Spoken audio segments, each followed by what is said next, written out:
Hello, this is Janae from the Conscious Community Podcast and Conscious Community Magazine. We wanted to let you know that we have sponsorship packages available. If you are interested in sponsoring this podcast, please email Spencer at spencer@consciouscommunitymagazine.com or call or text 630-492-0831. 630-492-0831. Thank you very much for listening. We appreciate all of you. You get up and you run every morning as the sun is rising because you run to celebrate life. You run because it's a form of prayer.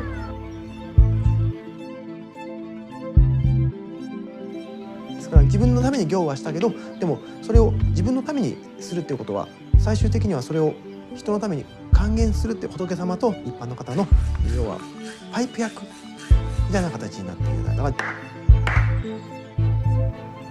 The government has now imposed a hunting ban on the Bushmen.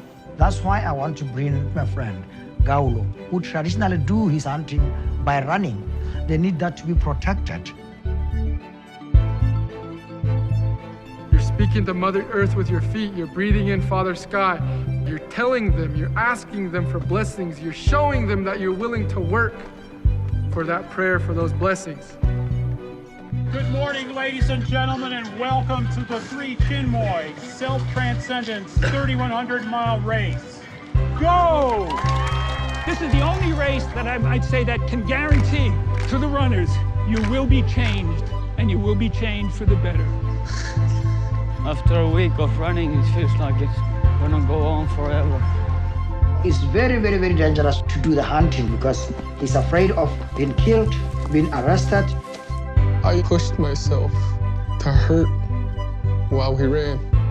You almost died, but I'm not afraid of it. ですから好きで入らせてもらっているので辛いって思うこと自体が間違いなんですよ。Shaping up to be the closest finish we've ever had in this race.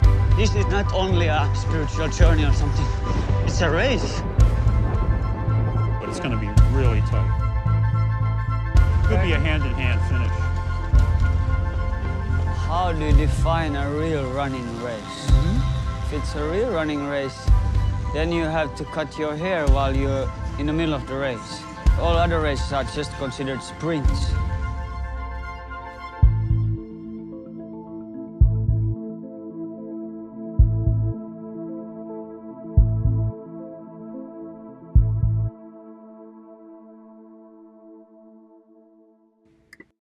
Welcome to the Conscious Community Podcast. This episode, we're speaking to filmmaker Sanjay Rawal about his documentary 3,100 Run and Become, about the world's longest race, which is 3,100 miles, which is pretty crazy. I can barely run 1 mile, so I don't know how they do it. But we'll talk about that and how filmmaking can be used to raise consciousness and physical wellness and more. Welcome, Sanjay, to the podcast. Thank you very much. It's an absolute honor to be here. My first question was when we were thinking about this, given the history of our publication and the community it's connected to, I know that running as a pastime in America only kind of dates back to like the 60s and 70s. And I was curious if you know, did it originate in the spiritual community and then spread as far as being a popular thing? You mean re-emerged through the spiritual community? As a popular activity, because I was thinking of yoga and how that is started as a kind of a spiritual practice and has become like a fitness craze, and I was curious if there was a connection there. Well, to go way back, we've only been agrarian as a species the last 10,000 years, which meant that prior to 10,000 years ago, we didn't even domesticate animals. It's that we evolved as animals through our feet. And it's one of the points that our movie 3100 Run and Become, makes as we follow these groups of men and women who are trying to run the world's longest race, 3,100 miles. We explore the possibilities, the spiritual connections through civilizations and cultures that still maintain a traditional connection to these ancient practices of running. One of the most kind of profound examples are the Native Americans of the Southwest, the Hopi, the Zuni, the Navajo. For them, they've always looked at running as a form of prayer. Your feet are on Mother Earth. You're breathing in Father Sky. You're running and you're praying to become a better person. They feel running is a teacher. Running is a celebration of life. Now, Native Americans, in this Western hemisphere, didn't actually have access to horses until literally 1680, a couple of hundred years almost after Europeans began colonizing the so-called New World.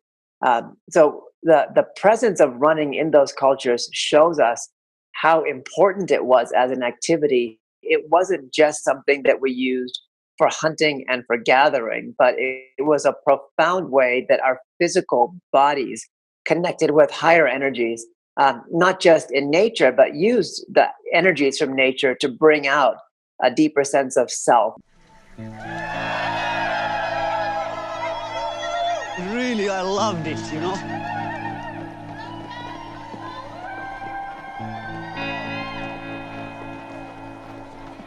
It was so beautiful, the canyon. Beautiful nature. The race started with this Indian spiritual ceremony. You run to celebrate life. You run because it's a form of prayer. You can go to any hogan during a ceremony and listen to a medicine man pray, but you can pray too through your feet, through your breath, because running is a prayer. You're speaking to Mother Earth with your feet. You're breathing in Father Sky. That is a prayer. You're telling them, you're asking them for blessings. You're showing them that you're willing to work for that prayer, for those blessings. And while you're out there running, you learn about the land, the sky, the Creator, the holy people, and you make a connection. When you make that connection, you will be a champion. You will become a warrior. In 7th place, he's from Finland. He ran the Transcendence 3,100-mile race and set a new course record. This thing, they run around that one city block in New York. Oh, that one. For 3,100 miles. What? So when he was at the turnaround, he was there about 10 seconds, and then he skipped down the scramble. He skipped down it, and I'm like, yeah, he's just getting warmed up. A guy that's become very near and dear to my heart. Osprey Hano Alto.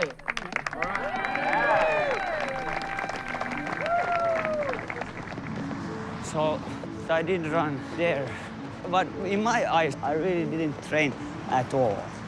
Osprey Hano, wow, 56. So one might say that running, along with dance and other forms of movement, is the oldest form of spiritual practice. And actually, you brought up yoga.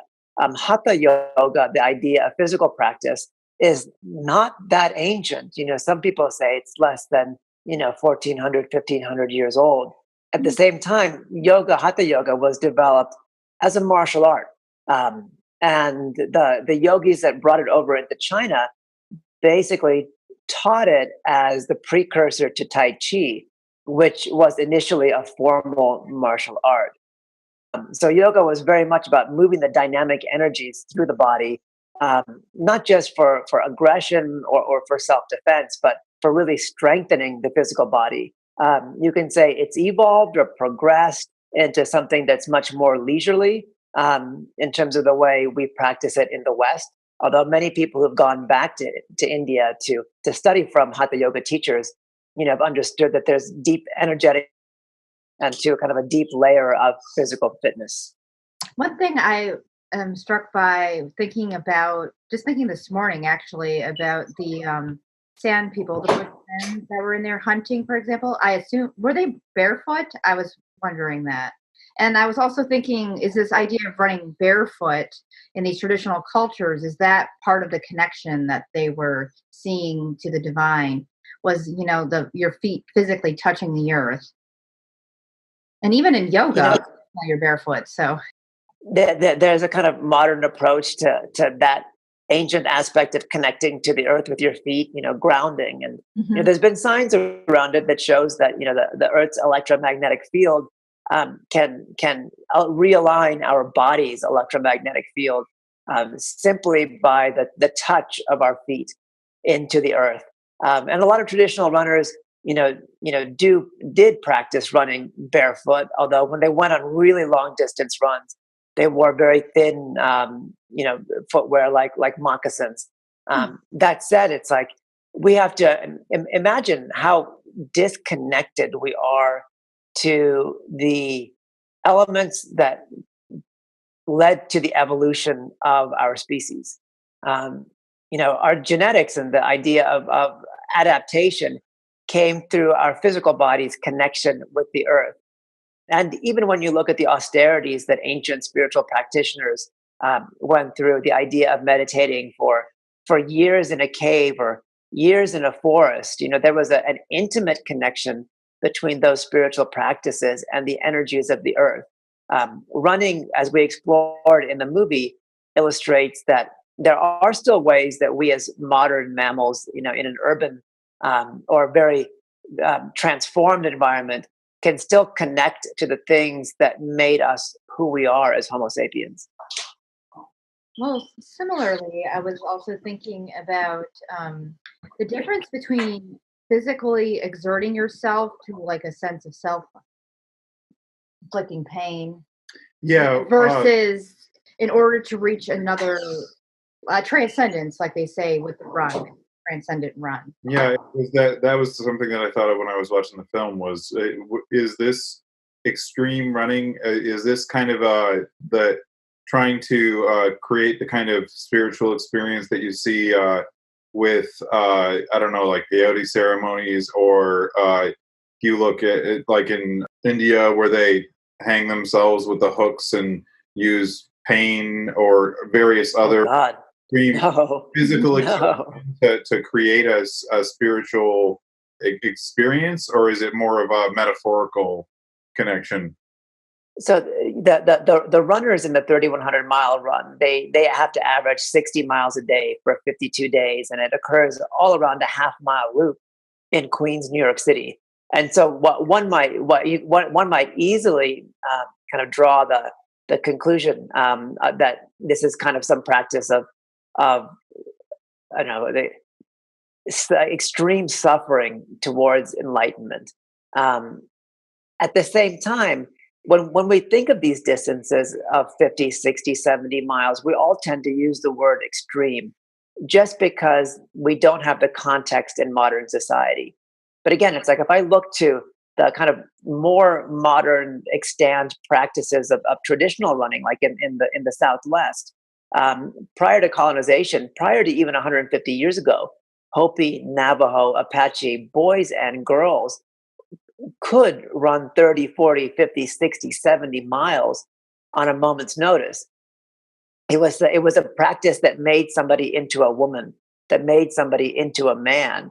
So the idea of extreme distance or using the adjective of extreme is very much something that comes from a modern context. In essence, just like Christopher McDougall's book said, our genetics actually make us born to run. Whether we're 250 pounds of solid muscle or whether we're 110 pounds, the only thing that's different is the speed. At the same time, the reason why people tend to do these long races like ultra marathons, 50, 60, 70-mile runs, or multi-day races like the 3,100 is that after a certain amount of time, at least in my own experience, after a certain amount of time, the body kicks into a different physiological routine. It begins to basically harness a deeper part of our genetics that make these types of long runs not feel long at all. And in essence, like those types of runs become incredibly meditative, and it's very, very easy for the body to have a meditative experience in those states. Often when we do meditate or pray, we ignore the body. We make the body silent. We don't include the body in that activity. And obviously, there's no necessity to do so. But ultra distance running, ultra distance swimming, long periods of exertion and dance, those things trigger a response from the body, which allows the body to aspire, which allows the body to actually long for and yearn for the same higher energies that we try to access through silent prayer and meditation. Yeah, from doing martial arts and dancing, those are my two heavy duty, I guess, cardiovascular activities that I've done over the years. And I can't like I used to because my legs and my back aren't what they used to be. But I used to dance, 4-6 hours straight without a problem. And, do martial arts. I do, 6 hours in a day without a problem, 5 days a week. And it does, like, after a while, when you're in that routine of just doing that all the time, it doesn't even really feel like a big deal. But then, you tell somebody how long you worked out and they just can't believe it. They go to the gym for 30 minutes or an hour and run a treadmill or an elliptical. And that's a lot of work. Exactly. And it's like back when we were hunters and gatherers, or if you look at hunting and gathering civilizations, they might spend 30, 35 hours a week, in the practice of foraging, in the practice of hunting. And those 35 hours are pretty darn active. You're talking 5, 6, 7 hours a day. And people would think nothing of that. In fact, if you did less than that, you became disadapted to your environment. And so that type of, what we look at as intense physical activity is really looking at the basic state of our physiology as mammals. Yeah. Well, yeah. And we live a particularly modern sedentary life. One example I always think of is that if you look at the sad American diet, the American diet gets a lot of flack for being unhealthy, but that even going back just a couple generations ago when we were subsistence farmers mostly, eating, a 3,000 or 4,000 calorie breakfast was absolutely necessary because you were going to be going from 5 in the morning until 10 o'clock at night doing very strenuous activity. And one of the problems with the current diet is that we shifted from eating like that and then being very strenuous to eating like that and being very sedentary. And that causes all kinds of problems.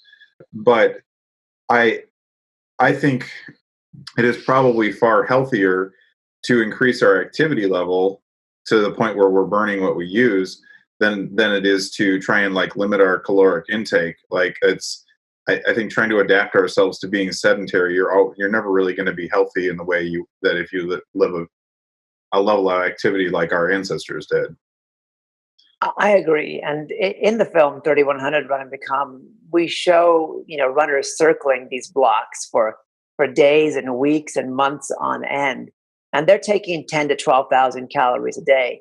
At the same time, it's like they can't process that much in 2 or 3 or 4 meals, particularly because of the level of activity. So they're almost grazing all day. And it gives you a sense of, and I'm not suggesting we do this as a species, but when you look at most omnivores and most herbivores, they're eating all day long, and they're storing calories all day long because just the reality of existence and that constant motion and work requires a big calorie expenditure. So in this particular race, it's like every lap, runners are doing 100 plus laps a day. Every lap they take 100, 200 calories, and it works within their digestive system. It's interesting to me. Yeah, I was actually thinking that when we were watching. I'm like, I think I would become sick if I was to be eating while I was running, but because it seemed like they were eating or drinking as they were moving. But they were having just a cup of broth or something. A cup of broth or something while they were moving. One other thing that we both thought of is we were wondering why they when the race was conceived, it is around 1 block versus it could be from Seattle to Miami or something like that, but for that kind of mileage. Like, is that That, just, that A philosophical point behind that? Like almost like a mantra, Or is like it you just repeat it over and over again? or is type it just thing? like logistical as far as actually making the race happen and support staff and what? I think it's a little bit of both. There is the transcontinental run, which goes usually from San Francisco to New York. But if you could imagine, they're running up the Sierra Mountains, then the Wasatch in Utah, then the Rockies, and they might get hit with a headwind from Denver to Columbus, Ohio. At the same time, you're running on roads, and so you have to be constantly aware of the traffic around you. Secondly, you don't have access to aid, to restrooms, to calories, to liquid every half a mile the same way as you do with the 3,100-mile race in Queens.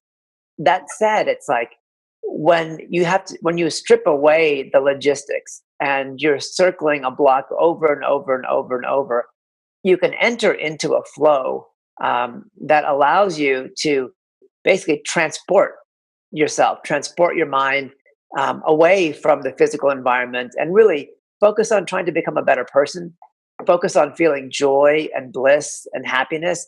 These things sound like dictionary words when it comes to running, because most of us who run don't necessarily run to experience a sheer sense of bliss. I mean, running is hard. For some people, it's quite painful. But with these ultra distances, after 3 or 4 or 5 days, each of the runners in these races experiences a kind of like release, a release of the mental aspect of running, a release of energies within the heart that provide a deep sense of joy. I mean, people come and do this race summer after summer after summer, and they're very normal people. These aren't people that are trying to prove anything to themselves or to the world. And if you were, you just do it once. So when people come over and over and over to do this race, we see that they're getting something very, very deep from within. And it's a sense of joy. It's a sense of spiritual progress that they're able to harness through these incredible, rightfully extreme distances. Now, could you tell us a little bit about the spiritual background of the founder of the race? I understand that's a particular spiritual practice that he comes from. Can you tell us a little bit about him and where, what tradition he comes from? The founder of the 3,100-mile race was an Indian guru named Sri Chinmoy, who was born in eastern Bengal at a time when it was all one country, India. His parents died, when he was 11, and his eldest brother was a member of the Sri Aurobindo ashram in Pondicherry.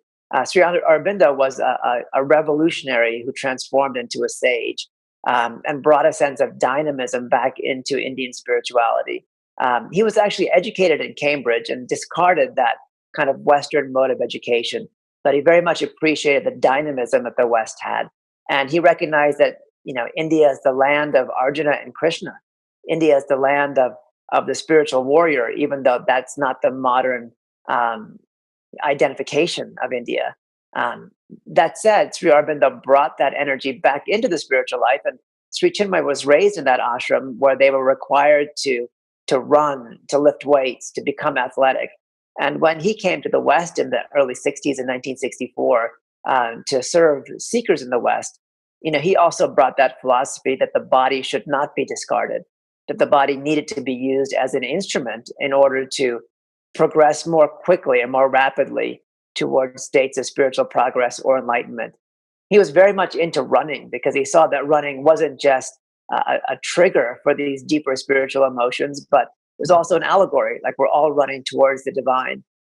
He lived in New York until his passing in 2007, and he was very much at the center of the running boom to encourage the aspect, not just of physical fitness as being important for the body, but physical fitness as being paramount to peace of mind. And the most simple way that he would explain that is saying that, if our body is not strong, we can't wake up in the early morning hours to pray, to meditate. And he discarded the kind of notion that the yogi and the yoginis of yore were somehow weak, somehow skinny, scrawny. He made it clear that people, traditionally really cultivated the strength of the body not simply for physical fitness, but to make the body an instrument of the heart and the soul. That's kind of what I was asking. When did he come over to America? He came over in 1964 and began establishing meditation centers in New York and Puerto Rico, eventually all over the U.S., all over Europe and Africa, and in Southeast Asia. Because that's what I was curious about, because that's about the same time that running as a hobby or pastime or athletic.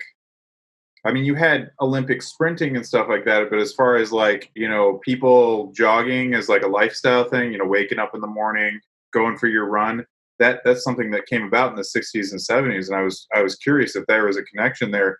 Like you're wearing the Nike shirt. Nike was a brand that capitalized on that because it was a big movement in the 60s and 70s, and Nike was the lifestyle brand that came along and said, oh, well, we can make equipment for this, and came out with the running shoes to complement that. And I was curious if he was directly connected with some of the popularization of that. That it is a spot on question. The distance running in the U.S. was always considered counterculture. Even though the Boston Marathon, has existed since the early 1900s. The first Olympics in 1896 had a marathon, but marathoners that weren't professional or weren't at that high caliber were considered kind of quirks of nature.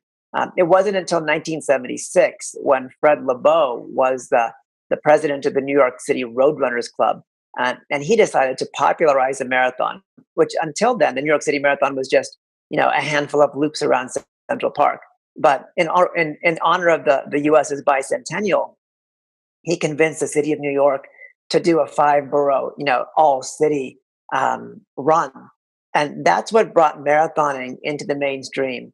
At the same time, like you said, Nike had started in the 60s in Oregon to supply shoes to track athletes and people that were beginning to push road races up into the 10-kilometer, 15-kilometer road races. But it was very much Fred Lebow that really sparked the idea of a marathon being something that could be mainstream. And Sri Chinmoy was right there. In 1977 and 1978, Fred Lebow actually had Sri Chinmoy come to Central Park the day before the marathon and hold meditations for all the runners. He saw the benefit of running as a vehicle to becoming a better person. But it wasn't, and I still don't think it is an actual spiritual practice for people in the way that indigenous cultures look at running as something, purely spiritual. As a last point, like in Navajo culture, the young woman's coming of age, the equivalent of the bat mitzvah, includes a long run. So, if you look at the role of running in these traditional cultures, it's as important as we would consider going to church or going to temple. Well, I was going to say, it feels like we're so lost that, in our cultures in general. I would say you could even use the example of the Native American cultures, which have a rampant problem with childhood obesity, and maybe a disconnection from this running tradition could play into that. It's definitely part of it. One of the first things that colonizers did to Native Americans was try to strip them of their culture. And, we explore that in the film, the forced boarding schools. Amazing how recent that was. Yeah, from the late 1800s until his dad. The father of one of the that was gentlemen in the film. Yeah, in one of those boarding schools. Yeah, and so go ahead. Sorry. I was going to say that the Native American culture also was largely mobile. They weren't tied to, a sedentary agrarian lifestyle. I mean, some tribes were, but definitely. But a lot of them moved around, and one of the things the Europeans did was try and get them to hold still and stay in one place. So going for a 70-mile run would be right out when you needed to stay in your box. Exactly. Our premiere in Santa Fe about a month ago was attended by 1964 Olympic gold medalist Billy Mills, who's Oglala Lakota. And if anybody needs any inspiration, one should search on YouTube for Billy Mills Tokyo. Nobody thought that Billy Mills would win the 10-kilometer final except for Billy Mills himself. He was not a ranked runner. The world champion was in that race. The race was stacked. But in the last 100 meters of the race, which is, a 25-lap race around the track, Billy Mills went from 5th or 6th place to 1st.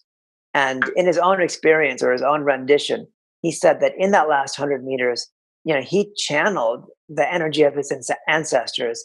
He channeled the feeling of running on Mother Earth. And that became raw power. And that was something that Sri Chinmoy definitely advocated, the idea of the inner life or inner peace being a source of outer physical power. You see that through running, and you see that set of experiences happening through running. Well, there's a recurring theme here that's come up in the context of yoga. This is what I was kind of trying to tie into, which is that you have these, you have running, you have yoga, you have these things that have a spiritual component to them. And whatever tradition you come to, I know some people who come from a specific religious background, they are uncomfortable with the spiritual aspect of yoga, for example, because they feel like it conflicts with their faith somehow. Or with running. And so when you see these things popularized, a lot of times it seems like there's a pretty concerted effort to strip that away. And I always describe it rather uncharitably as, that a lot of people do yoga because they want to have a cute butt, not necessarily because they're looking to, improve themselves spiritually or improve themselves as a person. It's about sculpting their exterior appearance. And that's very common in American athletic, like gym culture, is like you're lifting weights and you're doing certain activities because you want to shape your external appearance because you want to look good. And I know in my martial arts practice, that was always something that our instructor made pretty clear was that like he would get angry if you lifted weights, and he could tell by the way you were holding your body if you had been powerlifting. Because he wanted you to have range of motion. He wanted you to be able to do certain things. And he's like, do you want to look good, or do you want to be able to do this? And that in its own way was a spiritual practice as well. And I think I'm not sure exactly what the solution is, but I think that there is something very valuable in the spiritual experience of, as you say, with the running or with yoga, that shouldn't be thrown out with the bathwater as far as when it becomes popular and becomes more mainstream. I mean, I totally agree. We try to show in the film that the necessity of having a teacher. Sean, our Navajo runner, as he tries to attempt to retrace the footsteps of his father's escape from boarding school, goes to his father for spiritual advice. And Sean's father, as a medicine man, is very much Sean's teacher.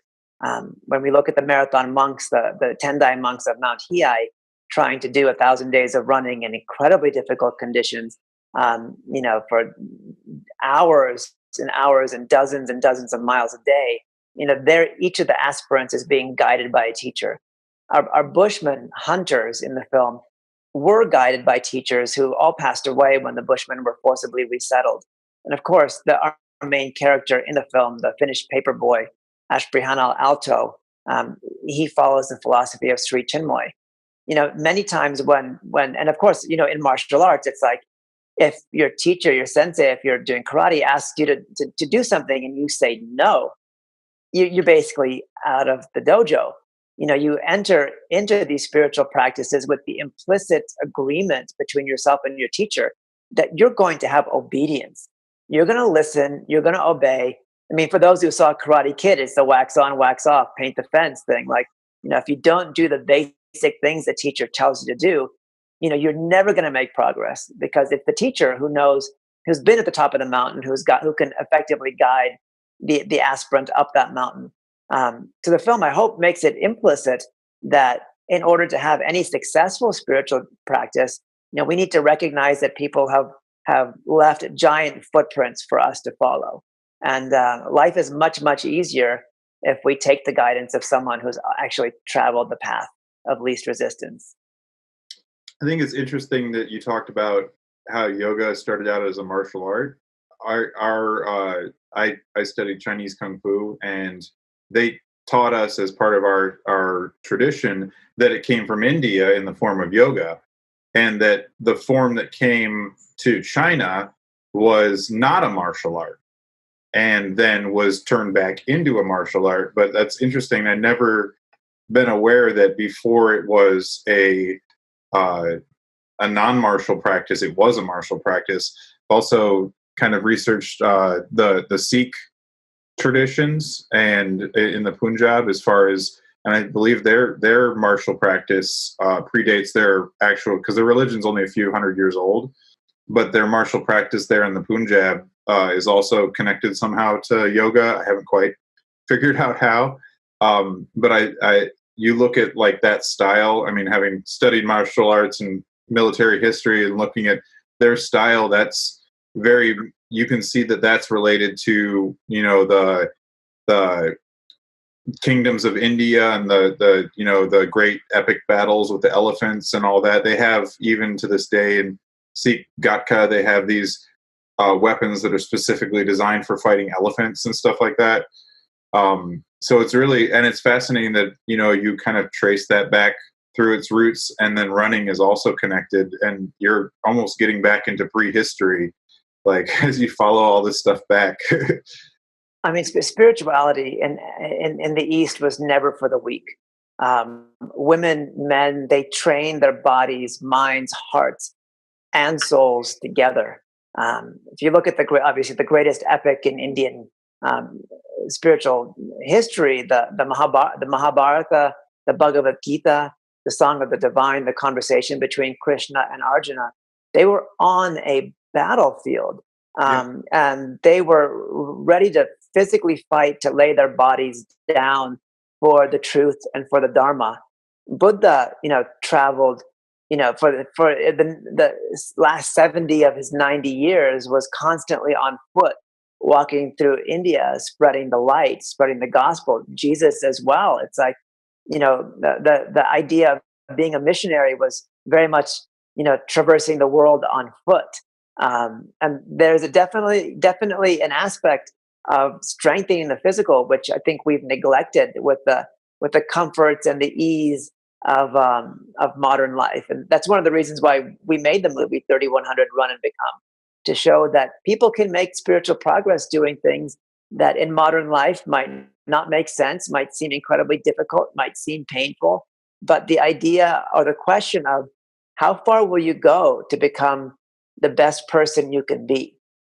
You can go allegorically, you know, you can look at a physical practice, or you can just look at the idea of sacrificing things in your life that might bring you comfort, but might also at the same time hinder your spiritual progress. One of my recurring thinkers that I bring up is Sam Harrison. I was just listening to him today, and he was talking to a gentleman about how children are raised and how we've cushioned them from adversity in so many ways, and that ultimately being protected from adversity doesn't make you stronger, it makes you weaker.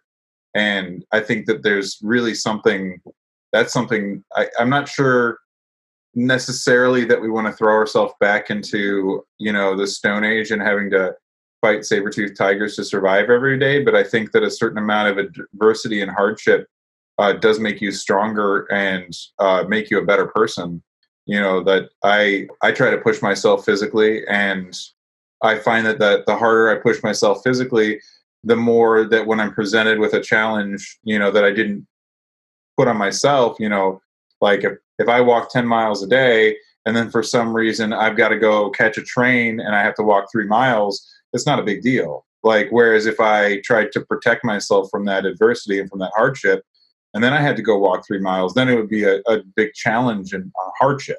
No, I'm totally with you. I'm really, really excited that we're bringing the film to Chicago. It's going to be at the Gene Siskel Theater from September 21st through September 27th. Daily shows, sometimes twice a day.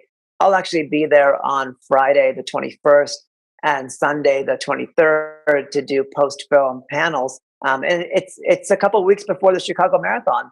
So hopefully we can inspire people to, you know, really transcend their limitations through that race and get some inspiration through the film. I mean, I really want to thank you for the time today. I mean, it's such an honor to actually have a purely spiritual conversation these days. Yeah. Well, thank you Well, very it's much. been great having you on. Is there any other projects or anything that you're Your working next on? I know film? you're a filmmaker in general. Is there any other projects that are in the pipeline right now? Just stuff in my head, but this film, I'm grateful that you guys had the chance to see it. It's more than a labor of love. It's something that I really firmly believe in my heart, and so I'm just enjoying sharing it with people. And again, I'm really grateful to people like yourselves who look at things from a spiritual vantage, and don't think of these types of activities, non-traditional activities like running, as something separate from spiritual pursuits. And that's what we try to show in the film, that there are many hidden sides of life, things that we'll either discover in the future or that we've forgotten from the past, that can aid to us just getting a little bit more satisfaction from life. Yeah, a holistic life is really what we should be aiming. Yes.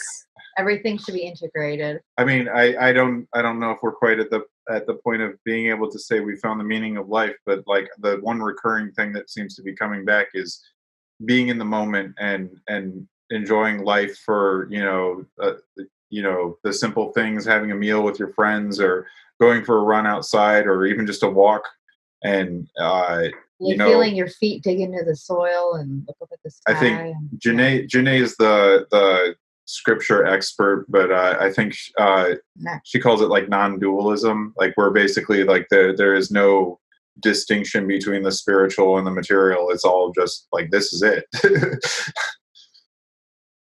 It is. It's like, that's exactly it. It's like Advaita, the idea of everything being of the same essence. And you can't even use the word one, because one doesn't mean anything without two.